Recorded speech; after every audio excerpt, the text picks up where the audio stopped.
Et bonjour mes petits chats, c'est H-A-S avec un S comme le chat de l'aiguille. Aujourd'hui, on va revenir à des basiques. Je vais vous apprendre à faire de vrais et de beaux ourlets de rideaux. Mais avant ça, si vous ne me connaissez pas, je suis spécialisée en confection sur mesure, flou et tailleur, ainsi que prof de couture à domicile depuis pas mal d'années, et j'ai même accompagné plusieurs élèves en dernière année d'école de mode. Et au fait, mes petits chats, restez bien jusqu'à la fin de la vidéo, j'ai un petit cadeau pour vous. Et oui, à la fin de cette vidéo, je vous offre un e-book qui va vous apprendre la vraie méthode de prise de mesure afin de réaliser vos tenues parfaitement sur mesure. Et en plus, je vous offre la possibilité d'obtenir un code promo de moins 50% sur mes e-books de modélisme, le buste de base et le pantalon de base, car c'est par là que tout commence, pour ensuite apporter les modifications qui construiront vos modèles uniques.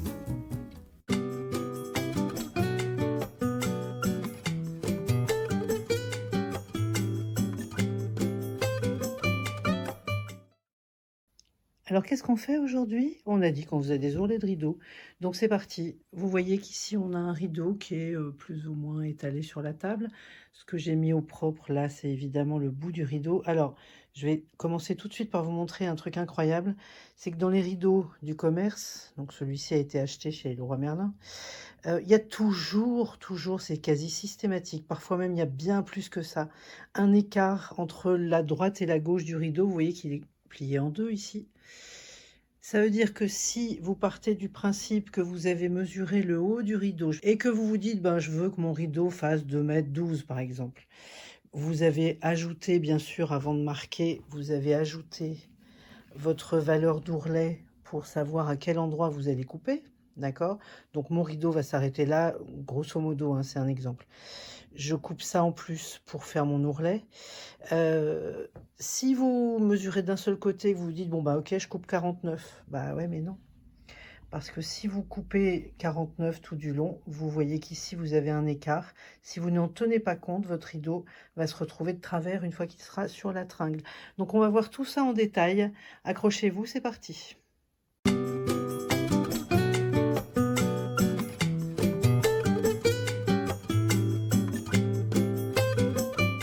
Je vais couper du coup celui-ci puisqu'il a été marqué.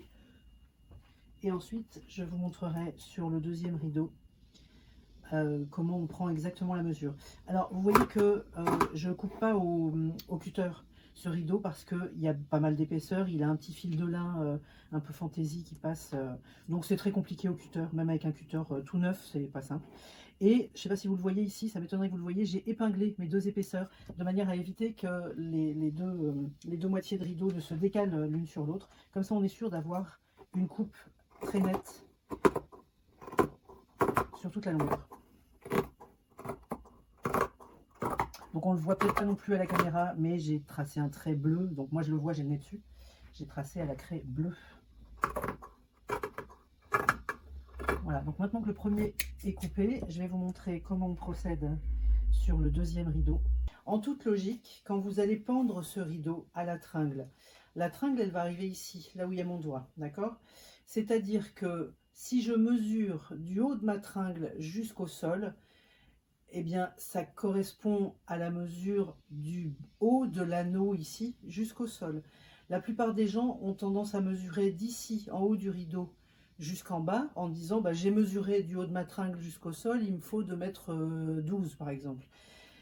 Et si je prends 2,12 m d'ici, eh ben, il va me manquer les 3 cm qui sont là, parce que la tringle, c'est ici qu'elle va reposer. D'accord? La tringle, elle se place comme ça.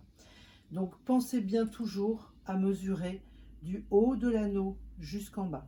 Okay, et pour éviter ce petit décalage que je vous ai montré sur le premier rideau, eh bien, on va mesurer d'ici jusqu'en bas. Là, j'ai combien? J'ai 3 cm d'écart. Je vais enlever mes 3 cm et je redémarre d'ici. Et c'est parti. On fait une longueur totale. Donc là, dans le cas présent, il me faut 2,02 m.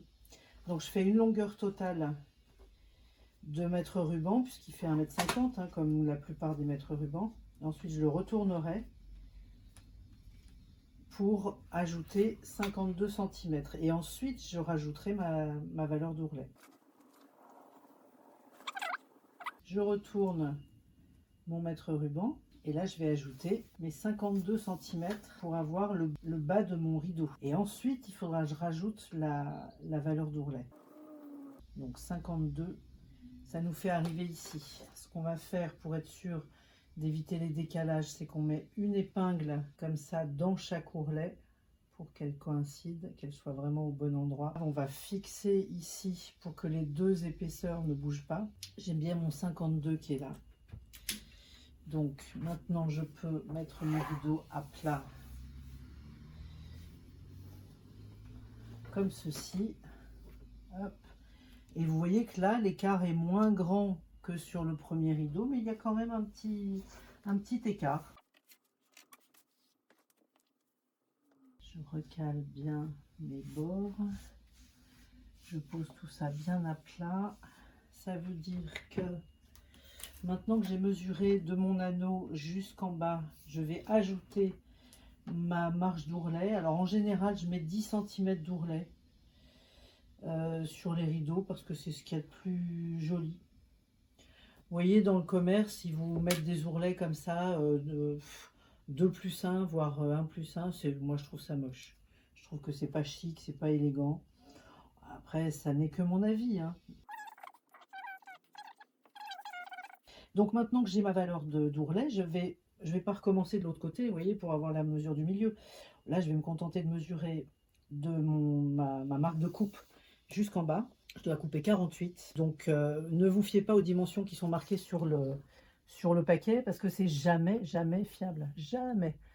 Je me souviens pas d'une seule fois où j'ai coupé plusieurs rideaux qui étaient à la même dimension. À part quand on les achète dans des grandes enseignes très chic, très chers, qui font des très beaux rideaux. Là, en général, dans les boutiques très chic, on vous les fait, les ourlets. Voilà, maintenant que mon trait est marqué, je prends la peine d'épingler mes deux tissus en même temps pour bien les bloquer, pour qu'ils soient solidaires et qu'ils ne se décalent pas comme ça en largeur. Et ensuite, je vais pouvoir couper. Hop, ciseaux, et c'est parti. Il faut avoir de la poigne, hein, parce que dis donc, ils sont costauds. Et un œil bien affûté pour bien viser. On se retrouve sur la planche à repasser là-haut, parce qu'on maintenant on va mettre en place, on va préparer notre ourlet.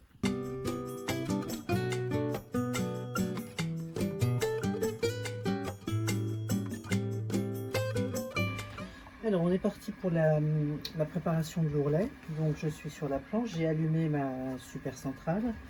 Je mets bien à plat, j'ai revérifié mes dimensions. Pas 10 cm d'ourlet que je vais remonter, c'est 8, mais peu importe. J'ai refait mes calculs, je sais qu'on est bon. Alors, astuce de méga chef, attention, c'est parti. Comment je fais mon marquage si je veux remonter 8 cm d'ourlet? Eh bien, tout bêtement, je révise ma table de multiplication. 2 x 8 égale 16. Sans déconner. Bah ouais, 8 et 8, 16. C'est parti. Et donc je prends une craie bien aiguisée, hein, de préférence. Alors pour rappel, pour aiguiser ma craie, je prends la pointe de mes ciseaux comme ceci et j'aiguise ma craie. Waouh, magnifique. Parce qu'une craie pas aiguisée, bah, ça fait des gros pâtés, ça fait des traits de plusieurs millimètres de large. Et franchement, c'est pas du travail de précision. Donc si on veut être précis, révision 8 et 8, 16. Bien. Allez, c'est parti. Donc je fais une marque à 16. Et donc vous voyez que si je remonte mon bord franc sur ma marque, tadam, eh bien j'ai bien un ourlet de 8 cm. Ouh. Ok, vous avez compris la technique? Je dois remonter mon rideau de 8 cm. Mon ourlet doit faire 8 cm. Donc je marque à 8 et 8, 16, 2 fois la valeur de mon ourlet. Et quand je remonte mon bord franc, eh ben, j'ai bien un ourlet de 8 cm. Ça ne sert à rien de se prendre la tête à dire alors est-ce que j'ai bien 8 Non. Il y a des méthodes beaucoup plus astucieuses. Et donc maintenant, on va donner un bon gros coup de vapeur pour bien marquer notre bord, notre bas de rideau, d'accord? Il faut bien charger en vapeur. En plus, là, on est sur du lin coton, donc on peut y aller, ça ne craint rien. En plus, avec une centrale qui détecte la nature du tissu et qui est capable d'adapter la chaleur et la vapeur, bah, on est bien. Une fois qu'on a préparé ça, on passe à la suite, d'accord? On se remet bien à plat ici sur la deuxième partie. Alors là, c'est pas un rideau qui est très large. Dans le commerce, en général, le standard, c'est entre 1,45 et 1,50 de largeur. Donc, ça fait pas des gros volumes à manipuler. Parfois, on a des... j'ai eu, il n'y a pas longtemps, j'ai fait 12 rideaux de 2,80 m de large, quelque chose comme ça. Là, ils étaient en velours, ils étaient doublés. Donc là, il y avait vraiment des gros volumes à manipuler. C'était chaud. Voilà. Mais celui-ci, ça va. 1,50 m de large, c'est pas méchant. Ça se fait assez rapidement. Donc, vous avez compris l'astuce du marquage. Hein. Maintenant que vous avez compris ça, je termine et ensuite on passera à la machine. Alors, je vous fais un petit aparté sur ce qu'on trouve parfois, pas toujours, mais parfois dans le commerce, quand on achète des rideaux. Vous trouvez cette petite pochette avec un petit truc, oh, qui est thermocollant. Par pitié, je vous en supplie, foutez-moi ça à la poubelle. Pour plusieurs raisons. D'abord parce qu'un ourlet au thermocollant, c'est du travail de cochon, c'est pas possible. Ensuite parce que ça a tendance à froncer et que à la lessive, ce truc-là, il va se déformer, il va donner à votre ourlet une allure de papier mâché, de carton-pâte, enfin c'est dégueulasse quoi. Pardon pour le gros mot, mais c'est vraiment... c'est moche, c'est pas possible. Voilà, donc je vous déconseille très fortement de vous servir de ces trucs-là. Il vaut mieux apprendre à faire son ourlet, il vaut mieux le faire à la main à la limite, sans kikiner un week-end, un dimanche pluvieux, à faire son ourlet à la main, ou le confier à sa couturière préférée, plutôt que de faire ça. Ça c'est du travail de cochon. Et en plus, le deuxième reproche que je lui fais à ce bidule, c'est que parfois j'ai des clients qui reviennent, alors qui ont fait même pire que ça. Des clients qui reviennent avec des rideaux, ils ont déménagé ou ils ont changé de pièce, et puis il faut à nouveau raccourcir le rideau, mais de pas grand chose. Ça veut dire qu'il faut enlever l'ourlet qui a été fait au scotch, il faut gratter pendant des heures, et ça flingue les aiguilles de la couturière. Donc je suis en rage, moi, quand je vois ça, quand je vois revenir des trucs qui ont été scotchés comme des cochons, parce que c'est moi qui vais me coltiner le décollage du bidule qui est déjà pendu depuis des années, qui a eu le temps de bien s'imprégner dans le tissu. Donc par pitié, oubliez ça, c'est pas possible ça.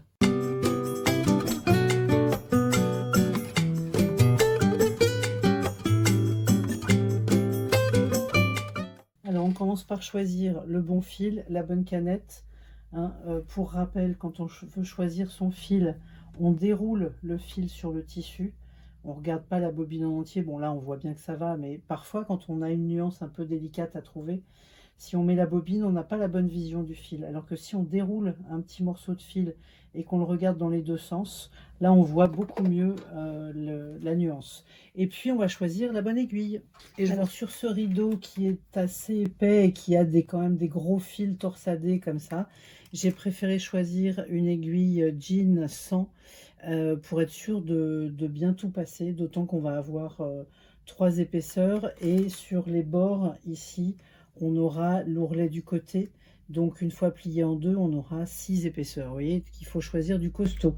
C'est pas parce que le tissu ici a l'air de supporter une aiguille 90 qu'on va pas monter en taille pour pouvoir passer toutes les épaisseurs. Ok, donc une aiguille jean 100, la grosse artillerie, voilà. Alors pour ce qui est du réglage machine, j'ai choisi de conserver mon aiguille complètement à gauche, d'accord, puisqu'on va piquer à gauche de notre valeur d'ourlet quand on l'aura replié une deuxième fois. J'ai choisi une longueur de pointe de 3,5 parce que sur un tissu un peu épais comme ça, déjà parce que c'est une longueur de point habituelle, et parce que sur un tissu épais comme celui-ci, il faut surtout pas qu'on piétine, d'accord.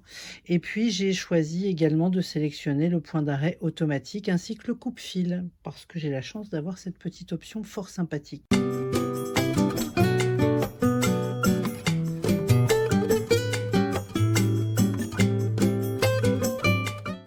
Avant d'attaquer la couture, il reste encore une petite préparation à faire.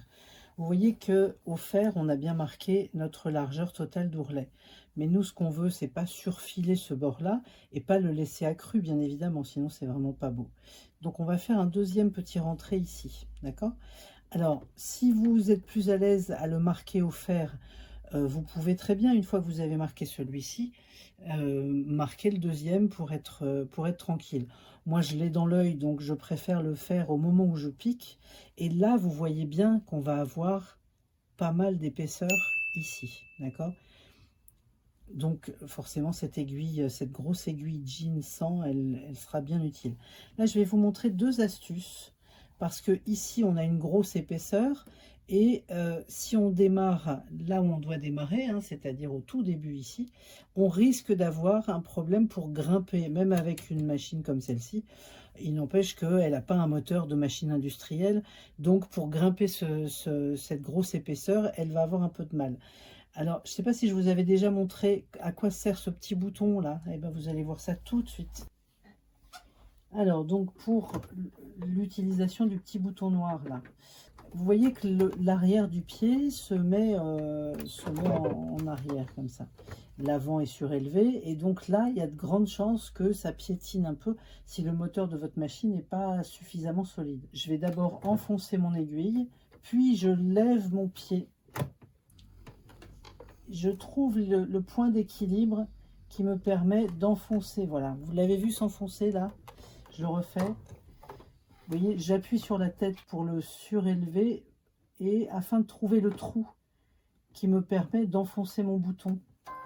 Et dès que j'ai trouvé le trou, je baisse mon pied de biche et vous voyez qu'il reste horizontal. Il n'a plus les fesses qui partent en arrière. Dès que vous faites deux petits points en avant, clac, il se désenclenche. Et au moins, il a permis de progresser à l'horizontale au début de mon épaisseur d'ourlet. Ok ? Donc, je place mon ouvrage. Alors, juste une chose que j'ai oublié de vous dire, évidemment, même si on a marqué au fer, on va quand même prendre soin de mettre un petit peu à distance ici, de mettre quelques épingles qui vont nous permettre de maintenir notre ourlet en place. Parce que si jamais je ne me rends pas compte que j'ai vrillé légèrement, comme ceci, dans un sens ou dans l'autre, mon ourlet est foutu. D'accord? Donc, comme j'ai pris le temps de le préparer au fer, ça serait bien qu'il reste en place. Donc, je ne vais pas épingler tout le long, mais vous voyez, vraiment pour vous montrer, je maintiens mon bord ici bien en place pour pouvoir manipuler ce bord-ci et faire mon deuxième rentrée tranquillement sans être embêté. D'accord? Donc, je reviens ici au début pour vous montrer mes deux astuces. La première, alors pour celle qui est valable pour celles d'entre vous, ceux et celles d'entre vous qui n'ont pas de pied de biche avec ce avec ce petit bouton magique là. On enfonce l'aiguille et pour celles qui n'ont pas ça, on se retourne et on se met directement en marche arrière. Hop, ça permet de progresser à l'intérieur du tissu en marche arrière sans avoir à grimper ce gros bazar là. Ok ? Donc là, on est parti. Vous voyez que je fais mon petit rentré d'1 centimètre. Je vérifie que mon ourlet est bien resté à plat et je pique. Donc là, il n'y a pas de difficulté particulière, si ce n'est que je fais attention à ce que mon repli, ici mon deuxième repli, soit bien aligné à gauche de mon pied de biche, voire même un petit peu en dedans. En tout cas, dès lors qu'on a pris un repère visuel, il ne faut plus le lâcher, hein, parce que sinon votre ourlet est de travers. D'accord ? Et l'astuce qui fonctionne bien aussi sur les tissus d'ameublement,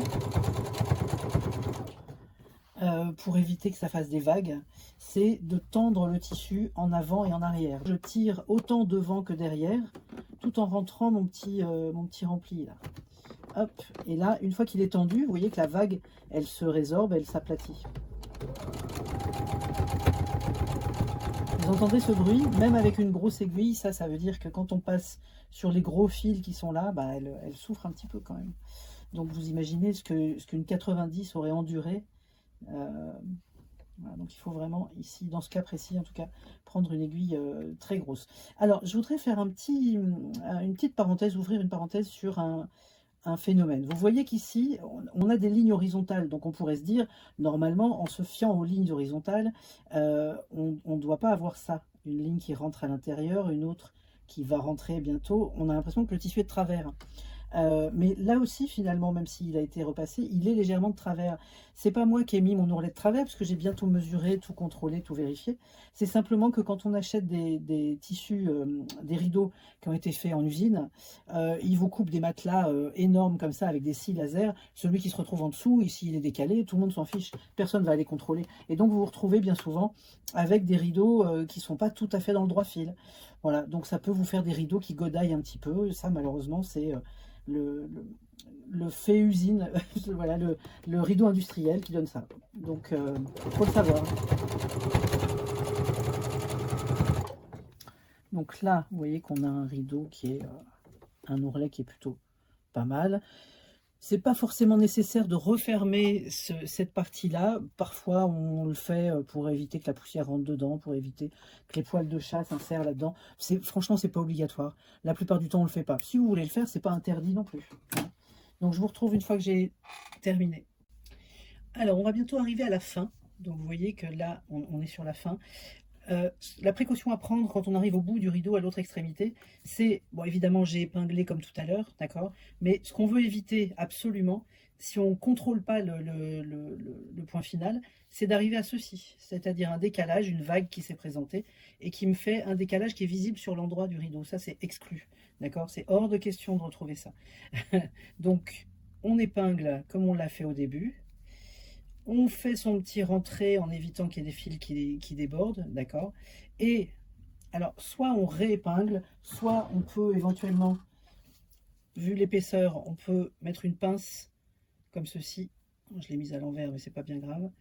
Et ce qu'on va faire, c'est que on va tendre, vous voyez, le tissu. C'est d'autant plus important à cet endroit-là qu'on ne veut vraiment pas de décalage en arrivant sur la fin.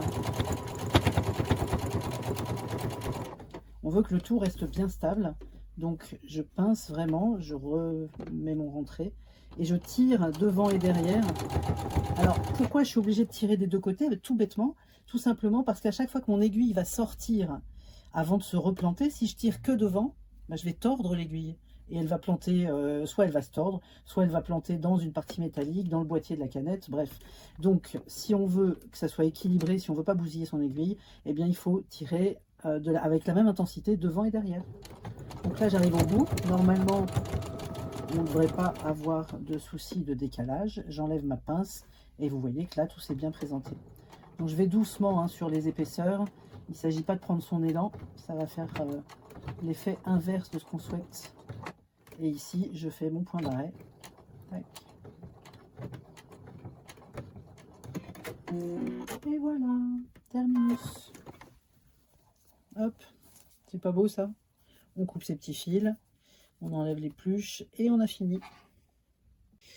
Alors, pour celles et ceux qui s'inquiéteraient de cette vilaine marque de craie bleue, premièrement, elle est sur l'envers, donc elle sera du côté de la fenêtre. Deuxièmement, avec un petit coup d'éponge ou un petit coup de chiffonnette légèrement imbibé d'eau, ça s'efface. Et de toute façon, à la lessive, ça s'efface facilement. Donc là, en frottant, ça s'efface pas, mais avec un petit peu d'eau, ça part. Ok ? Et voilà mes petits chats, j'espère que vous aurez appris quelque chose. N'hésitez pas à vous abonner, à liker, à commenter et même à partager si vous le souhaitez. À bientôt. Bien sûr, en description, mon petit cadeau, ainsi que des liens très instructifs.